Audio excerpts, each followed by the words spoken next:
যে অনেকদিন মাছ থাকলে ওই মাছ খেতে একটুও ভালো লাগে না। অনেকের কাছে ওই মাছ দিয়ে তরকারি রান্না করলে তরকারিও খেতে ভালো লাগে না। অনেক সময় আমাদের ফ্রিজে বেশি দিন মাছ থাকার কারণে মাছগুলা রান্না করলে একদমই খেতে ভালো লাগে না। ওই রকম মাছ দিয়ে আজকে রেসিপি বানিয়ে দেখাবো, মাছের ঝুরি ভাজা। আসসালামু আলাইকুম, সবাই কেমন আছেন? আমি আলহামদুলিল্লাহ ভালো আছি। মাছের এই ঝুরি ভাজা গরম ভাতের সাথে খেতে খুবই ভালো লাগে। মাছের ঝুরি ভাজা রান্না করার জন্য ফ্রিজে পড়ে থাকা কতগুলো মাছের টুকরা বের করে ভালোভাবে ধুয়ে হালকা একটু লবণ, হলুদ আর মরিচের গুঁড়া দিয়ে অল্প একটু তেল কড়াইয়ে দিয়ে কড়া করে মাছগুলো ভেজে নিব প্রথমেই। মাছগুলা কিন্তু ঝোল রান্না করলে একদমই খেতে ভালো লাগে না। আমি এখানে মৃগেল মাছ নিছি, আপনারা এর পরিবর্তে যে কোনো মাছ নিতে পারবেন।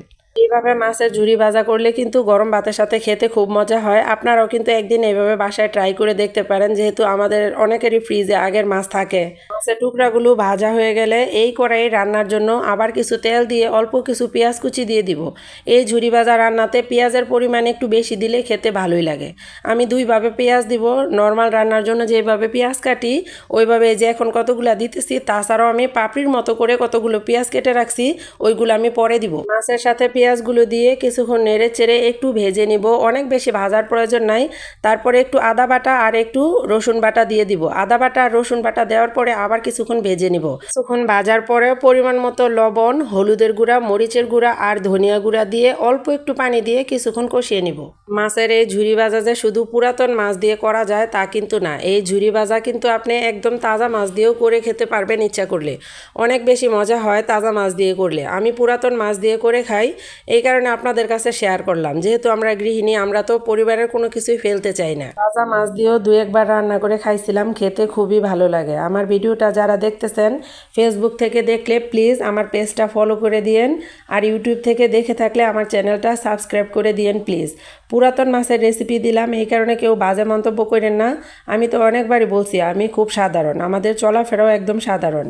অল্প একটু পানি দিয়ে অনেকক্ষণ ভালোভাবে নেড়ে চেড়ে কষিয়ে তারপরে সম্পূর্ণ রান্না হওয়ার জন্য আবার একটু পানি দিয়ে নিব। এই ঝুরি ভাজা অনেকে মাছ সিদ্ধ করে কাটা বেছে তারপরে রান্না করে। আমি মাছ সিদ্ধ করে এই ঝুরি ভাজা রান্না করলে আমার কাছে খেতে ভালো লাগে না।